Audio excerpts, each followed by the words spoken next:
Bon, on va changer de sujet, on va parler de quoi? Ah oui, une famille en Bourgogne, dans Lyon, a battu le record du monde. Ça, j'ai vu ça. C'est génial. J'ai vu ça pendant les fêtes. 5 frères et sœurs, ils sont tous centenaires ou quasiment centenaires. 5 frères et sœurs. Et on n'a pas n'importe qui avec nous quand même. On va être au téléphone avec... Avec la petite fille de la deuxième de la fratrie. Ah oui, qui a mais c'est 100 ans. La petite fille? Oui, de la On va deuxième être une de la dame fratrie, oui. On va être avec une dame qui a 100 ans? Non, la petite fille de la dame qui a 100 ans. dame qui a 100 ans. Bon, parce que là, ils sont retournés chez leurs parents, je crois. C'est-à-dire? C'est une Dites-moi. blague. Pas Ils sont compris. tournés- les centenaires sont tournés chez leurs parents. Écoutez, si vous ne comprenez pas la blague, Ah bah, je il est vais- j'ai pas 12h, compris non plus. 41, à tout de suite. 11h, 13h, On c'est retourne pas pas... chez ses parents qu'on a 100 ans. Ah oui, bah oui. Oui, forcément, oui. Ils sont Ouais. morts. Et moi, il y a une seule là. À tout de suite. 11h, 13h, c'est Pascal Vous allez Prévost prendre un leurre. sur Je vais vous Europe 1. pêcher avec un leurre tout à l'heure. À tout de suite. Europe 1. Pascal Pro et vous. De 11h à 13h sur Europe 1, nous parlons maintenant de cette famille qui a battu le record du Guinness World Records de la fratrie la plus âgée au monde, Pascal. Ça, c'est exceptionnel. Une longévité rare pour 5 frères et sœurs. Paulette, 102 ans. Ginette, 100 ans. Mireille, 99 ans. Christiane, 97 ans.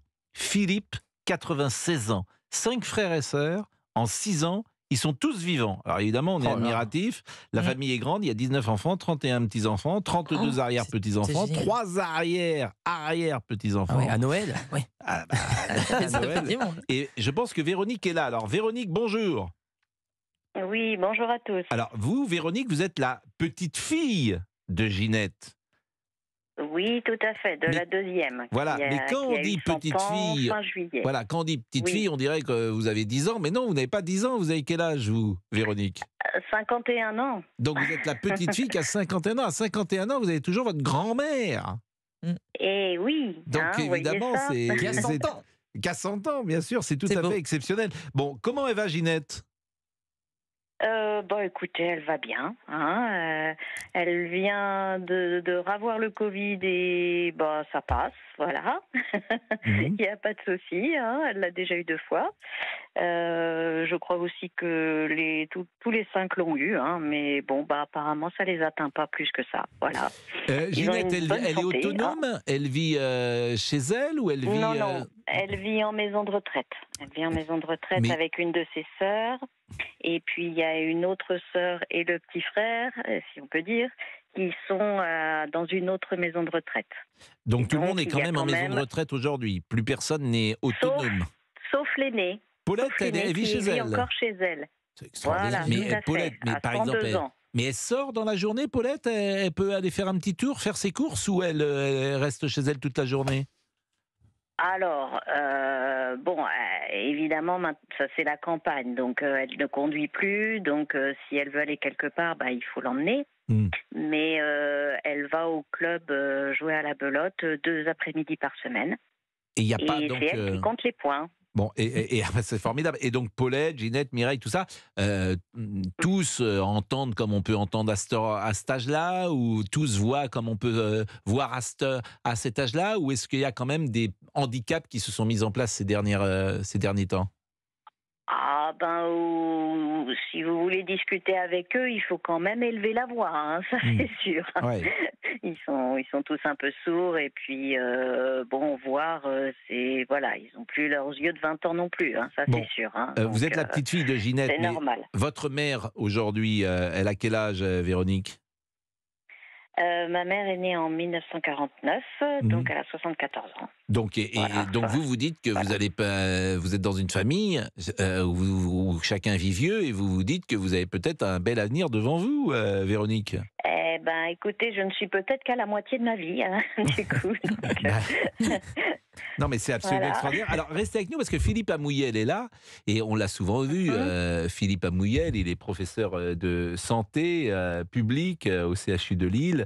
Il est directeur de l'unité INSERM. Bonjour, monsieur Amouyel. Bonjour, Monsieur Bon. Pro. Vous allez bien? Très bien, et vous-même? Bonne année à vous. Bon, c'est évidemment pas un hasard. 5, c'est pas un hasard, c'est les gènes. C'est absolument pas un hasard, mais c'est quand même extrêmement rare. C'est-à-dire que 5 dans la même famille, frères et sœurs, c'est vraiment exceptionnel. Hein. C'est mondialement exceptionnel, hein, d'où la reconnaissance par le Guinness Book. Alors, comment est-ce qu'on peut expliquer ça? Il y a bien sûr les gènes. Et là, on a eu l'information de la petite fille qui nous disait qu'ils ont tous eu le Covid et ils ont résisté. Donc les Covid, c'est aussi une base de résistance génétique à la capacité d'assumer cette maladie, surtout à un âge avancé. Mais c'est aussi probablement l'environnement. C'est la même famille, c'est le même micro-environnement, c'est les mêmes habitudes alimentaires probablement qui ont expliqué, tout cela mis bout à bout, que fort heureusement pour eux et pour l'humanité entière, une famille atteint quasiment un demi-millénaire. C'est ça qui est absolument fantastique. Est-ce que vous pensez que, et on le sait peut-être maintenant aujourd'hui, lorsqu'un enfant naît, est-ce qu'on pourra imaginer en voyant sa famille, en peut-être regardant ses gènes, s'il est programmé pour aller jusqu'à 100 ans ou au contraire, s'il a 70 ou 80 ans, il sera en difficulté? Alors, c'est pas tout à fait ça. Ce qu'on peut voir, c'est par exemple le risque de faire des maladies chroniques. Parce qu'en fait, vivre aussi longtemps, c'est avoir résisté à un certain nombre de maladies. Vous avez entendu, elles ont quand même des petits handicaps légers, mais elles y résistent. Elles résistent au Covid. Donc, c'est cette espèce de résistance à la maladie qui fait qu'on vit plus longtemps. Ça, on peut l'estimer, savoir si vous êtes plus à risque de faire un cancer, plus à risque de faire une maladie cardiovasculaire. Maintenant, sur l'espérance de vie totale, c'est extrêmement difficile parce qu'il peut se passer tellement de choses. Il peut se passer des épidémies, il peut se passer des accidents. Ça modifie énormément la survie, bien évidemment. Donc oui, on peut estimer votre risque qui fait que si vous fait résister à la maladie parce qu'on vous traite, parce que vous reprenez de bonnes habitudes, vous allez vivre plus longtemps. Inversement, dire ex abrupto comme ça. Alors ce qu'on peut dire quand même, c'est sur la base purement des statistiques que produit l'INSEE, on estime aujourd'hui qu'une petite fille qui va naître, aujourd'hui, elle a une chance sur 2 de devenir centenaire, probablement au siècle prochain maintenant. En revanche, on voit surtout augmenter de plus en plus le nombre des centenaires. Je ne sais pas si vous vous rendez compte, on en a 30 000 en France actuellement, alors qu'on en avait à peine 1000 dans les années 70. Donc ça progresse à une vitesse importante. Ah oui, effectivement, ça multiplié par 30. 12h50, on marque une pause.